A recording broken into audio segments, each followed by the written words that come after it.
everyone, I'm Sarah of Rich Textures Crochet and welcome. Today we're going to learn how to crochet the Glenwood scarf. Now this is a beautifully textured crochet scarf. This is the final scarf in the 2023 Wonderful Hats Crochet Along. So you'll find a matching beanie here on my channel as well to go along with this scarf. The scarf features the beautiful cone stitch, which is really simple to work once you get it set up and going. So today I'm going to show you what you need to know in order to get this scarf underway. For the pattern today, you're going to need about 2.5 balls of a worsted weight yarn. I'm using the Impeccable yarn by Loops and Thread. There's 285 yards per ball. So if you're using this one, you're going to need 2.5 balls, and that will give you enough to work on your fringe. This finished scarf is approximately 7 inches across by 67.5 inches, excluding the fringe, and it's so easy to change the size of it. I'll give you a little bit more info about that later on. You're also going to need a 5mm or an H8 crochet hook and a copy of the free written pattern, which is on richtexturescrochet.com. There's a direct link for you down in the description of this video. So thank you so much for joining me. While you're here, I invite you to take a look around. Don't forget to subscribe. Even though this is the final pattern in the 2023 Crochet Along, this channel will still be updated every single week with new free crochet patterns and crochet stitch tutorials, so be sure to follow along. Now our scarf pattern today is worked in rows. So we're going to start off by making a slip knot and then by working a foundation chain. My foundation chain today is 30 chains.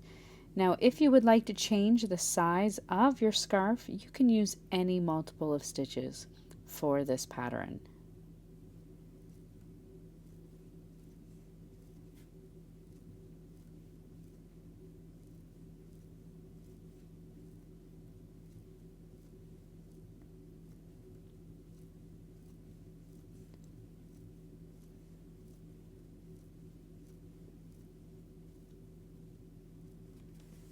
Once you have your foundation chain worked, you're going to begin row 1 by working a single crochet into the second chain from your hook, and then single crochet into each stitch all the way across. At the end of this row, you're going to have a total of 29 stitches.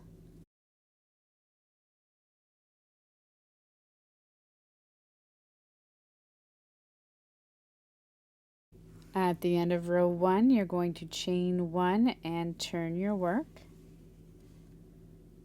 Now for row 2, we're going to begin by working a single crochet into that first stitch.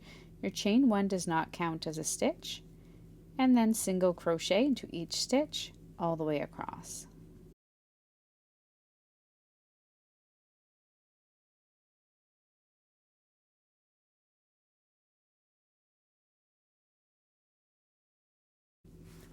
Once you come all the way across, at the end of row 2, you're going to chain 1 and turn your work.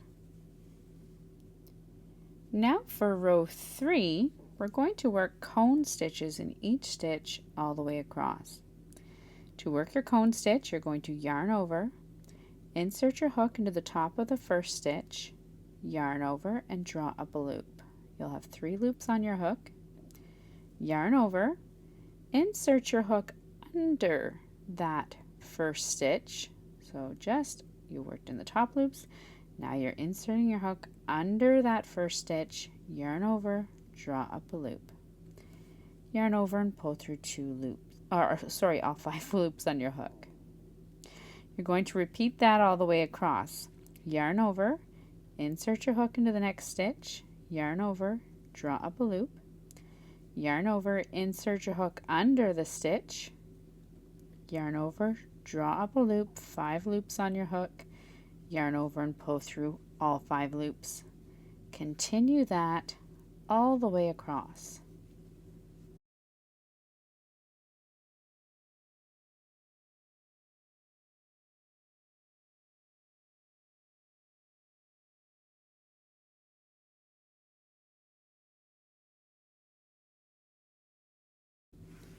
Once you come all the way across, at the end of row 3, chain 1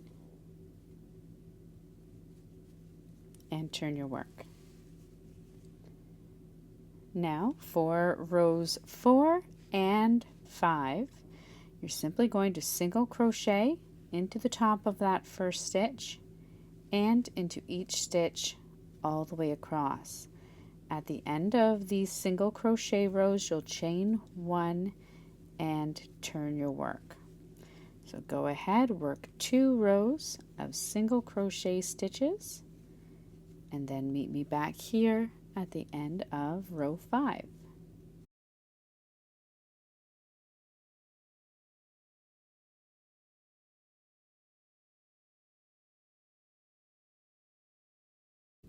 At the end of row 5, chain 1 and turn your work. You've worked your 2 rows of single crochet stitches.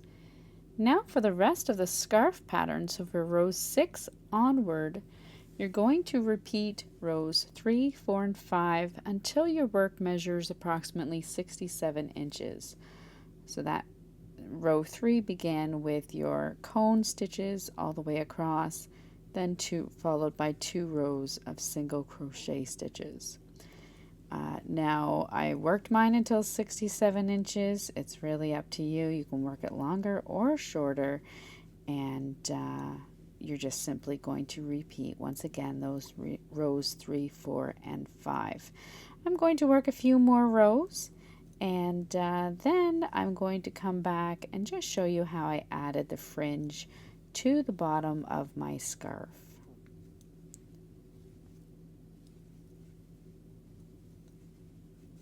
I should make one final note. You're going to end off on your repeats on a row 4, so you'll finish off with one final single crochet row, and that will bring you to the end of your scarf.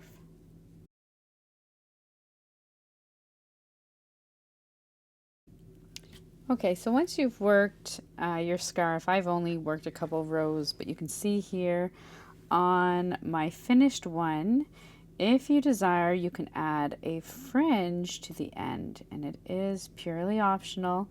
I just, in one of my other scarf crochet along videos, I did get asked on how to work this fringe, so I'm just going to show you how to do that now if you'd like to add one to your scarf. What you're going to do is on your scarf, just at the end, I inserted my hook under the final cone stitch between that single crochet row and the final cone. You're then going to cut, I cut 5 lengths of yarn. For my fringe, you can make it thicker or thinner depending on how many you cut. You're just going to cut them, and they don't have to be this long. It can be whatever length you want your fringe to be. Just remember that you're probably going to cut a little bit of the length on your fringe, so you want to make it a little bit longer than you would like it when you're finished. I just took my crochet hook, pulled my 5 pieces of yarn through, and pulled them down so that they were relatively even with the other strands. Then I simply took the 10 strands there of yarn and tied them into a knot. There are so many ways to work a tassel fringe like this one. I'm a little bit lazy, I'll confess, when it comes to making my fringes.